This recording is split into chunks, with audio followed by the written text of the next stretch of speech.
হরে কৃষ্ণ।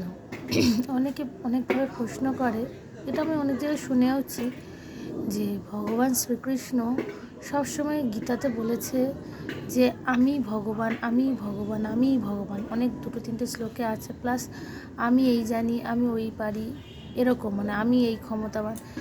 অনেক বলে তাহলে কি শ্রীকৃষ্ণ কি আত্মকেন্দ্রিক, উনি তাহলে নিজেরই বড়াই করেন? অনেকে তো শ্রীকৃষ্ণকে ভগবান বলে জানে না, তারাই এটা বলে। তাদের জন্য এই কথাটা বলা আমার। আজকে যদি আপনাকে কেউ জিজ্ঞাসা করে আপনার নাম কি, আপনি কোন থাকেন, কোন কাজ করেন, কোন কলেজে পড়েছেন, বলবেন আমি এই কলেজ, আমি এইভাবে চাকরি করি, আমি বড় পোস্টে আছি, নিশ্চয়ই বলবেন। এটা কি আপনার ইন্ট্রোডাকশান হলো তো? ওটা তো আপনার বড়াই না, ইন্ট্রোডাকশান হলো। এখন যদি আপনি একটা উঁচু পোস্টে যদি চাকরি করেন, ভালো কর্মকর্তা যদি হন, এবার আপনাকে যদি কেউ জিজ্ঞাসা করেন আপনি কি বলবেন আমি গ্রুপ ডিতে কাজ করি, না আপনি বলবেন আমি ম্যাথর?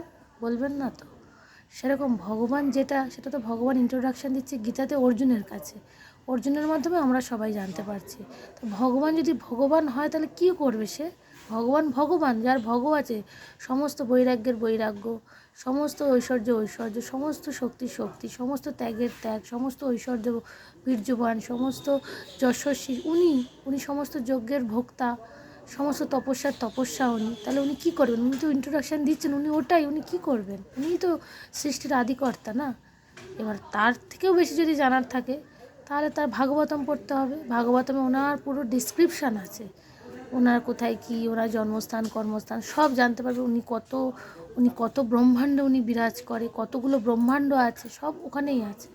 সুতরাং কারোর ইন্ট্রোডাকশান যদি এতটাই বিস্তৃত হয়, সে তো কিছু করতে পারবে না। সেরকম আমাকে যদি কেউ আপনার নাম কি করি, আমি তো করবো আমার নাম এই, আমার নাম ওই, আমার নাম সেই, আমি এই করি, আমার এতগুলো বাড়ি আছে, আমার এতগুলো গাড়ি আছে, আমি তো বলবো। তাহলে এটা তো আমার ইন্ট্রোডাকশান, এটা তো আমার তো বড়াই না। সুতরাং সেখানে ভগবানের ওটা বড়াই না, ওটা ভগবানের তার ইন্ট্রোডাকশান দিল। এবার তোমাদের যদি সেটা মনে হয় না ভগবান আত্মকেন্দ্রিক, তাহলে তো সেটা তোমাদের মূর্খতার পরিচয়, তাই না? হরি বল।